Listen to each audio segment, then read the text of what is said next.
शुभोदय बच्चों। पिछली कक्षा में हमने जो पाठ शुरू किया था, पाठ का नाम कण कण का अधिकारी। पाठ की विधा कविता। कवि का परिचय एक बार देख लीजिए। डॉक्टर रामधारी सिंह दिनकर हिंदी के प्रसिद्ध कवियों में से एक हैं। उनका जन्म सन 1908 में बिहार के मुंगेर जिले के सिमरिया गांव में हुआ था तथा निधन सन 1974 में मद्रास में हुआ। इन्हें हिंदी का राष्ट्र कवि भी कहा जाता है। वर्ष 1972 में उर्वशी कृति के लिए इन्हें ज्ञानपीठ पुरस्कार से सम्मानित किया गया। रेणुका, कुरुक्षेत्र, रश्मिरथी, परशुराम की प्रतिज्ञा, रसवंती आदि इनकी प्रमुख रचनाएं हैं। कवितांश को आगे बढ़ाते हैं।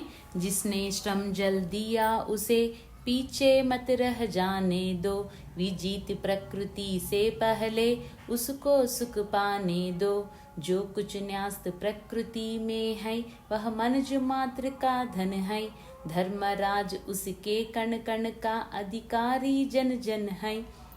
इस कवितांश में भीष्म पितामह धर्मराज से कहते हैं कि हे धर्मराज, जिसने श्रमजल दिया उसे पीछे मत रह जाने दो। श्रमजल का मतलब है पसीना।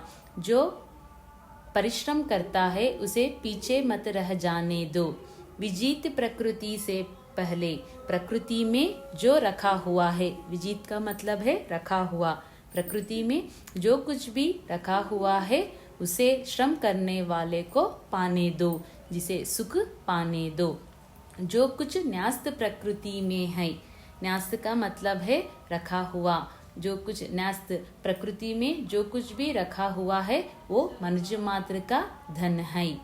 यहाँ पर विजीत का मतलब है जीता हुआ। जो कुछ भी जीता हुआ, जो कुछ भी प्रकृति में रखा हुआ वो किसका धन है? वो सभी मनुष्य का धन है।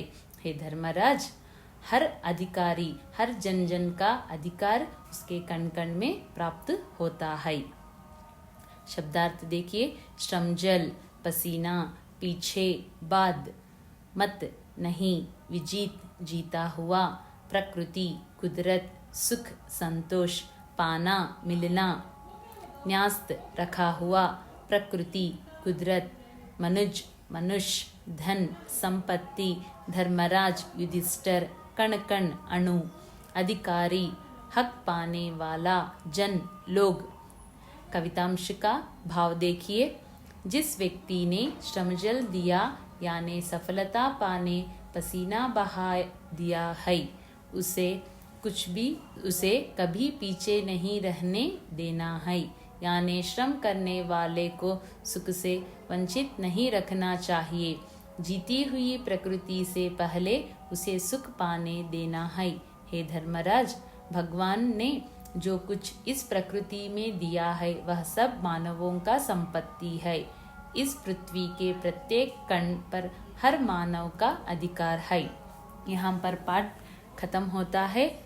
अगली कक्षा में दूसरे पाठ से मिलेंगे। धन्यवाद।